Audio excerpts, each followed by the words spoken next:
Start my recipe. Hi, ఎలా ఉన్నారు? బాగున్నారా? Welcome back to my channel start my recipe. ఈరోజు నేను మష్రూమ్ సోయా చంక్తో ఫ్రై చేసుకోబోతున్నాను.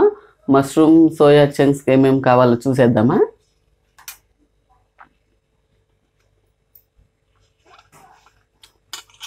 మష్రూమ్స్, సోయా చంక్స్, ఉల్లిపాయ, ధనియా పౌడర్, పసుపు, అల్లం వెల్లుల్లి పేస్టు, కారం, సాల్ట్, కొత్తిమీర.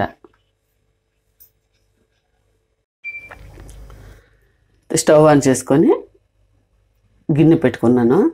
మష్రూమ్ సోయా చంక్స్ ఫ్రైకి ఇప్పుడు గిన్నె హీట్ ఎక్కింది. ఆయిల్ వేసుకుందాము. ఆయిల్ కొద్దిగా హీట్ ఎక్కని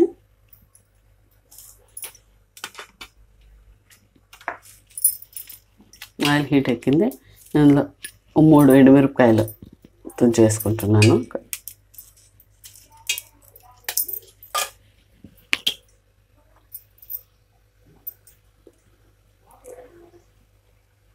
సన్నగా పొడుగ్గా కట్ చేసుకున్న ఒక ఉల్లిపాయ అయితే తీసుకున్నాను నేను.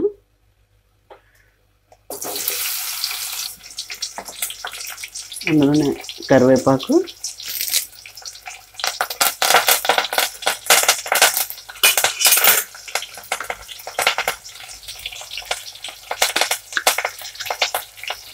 అల్లం వెల్లుల్లి పేస్ట్ కలుపుకున్నాము. మష్రూమ్స్ మట్టి లేకుండా బాగా కడుక్కున్నాను. ఇలా చిన్న చిన్న ముక్కలుగా కట్ చేసి పెట్టుకున్నాను. ఇప్పుడు ఇందులో వేసేద్దాము.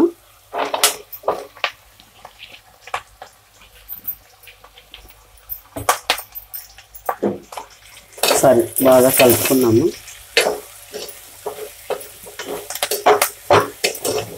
ఇప్పుడు మనము మూత పెట్టి 2 నిమిషాలు ఉడకనిద్దాము. ఇప్పుడు మనం మూత తీసి చూద్దాము. మష్రూమ్స్ నీళ్ళు ఉంటాయి కదండి, ఇంకా నీళ్ళు ఉంది కొంచెం. అదేనండి సోయా చంక్స్. ఇది వేడి నీళ్ళల్లో ఒక 5 నిమిషాల పాటు వేసుకున్నాను నేనైతే. అన్ని నీళ్ళన్నీ తీసేసాను, ఇలా మెత్తబడ్డాయి. ఇప్పుడు మనం ఇందులో వేసేద్దాము. మిల్ మేకర్ కూడా అంటారు వీటిని.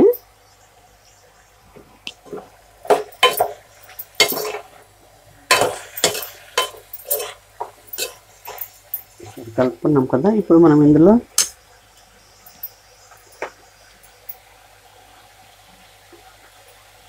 చిటికెడు పసుపు,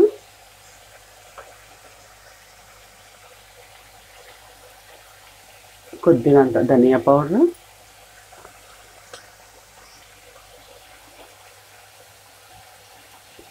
తగినంత కారం,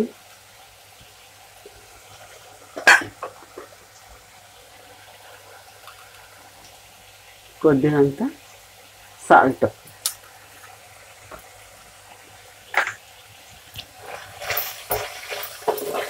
కారం అనేది అది మీ ఇష్టము, మీకు తగినట్టుగా వేసుకోండి.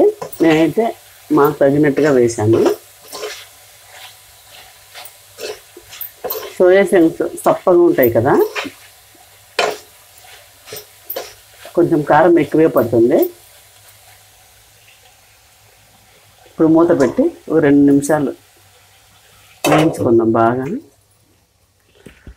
ఇప్పుడు మనం మూత తీసి చూద్దామా. ఫ్రై అయితే అయిపోయింది.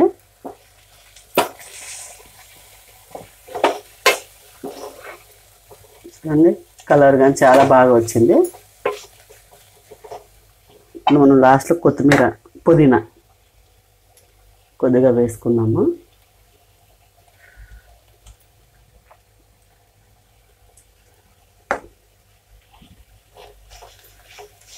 కలుపుకున్నాము.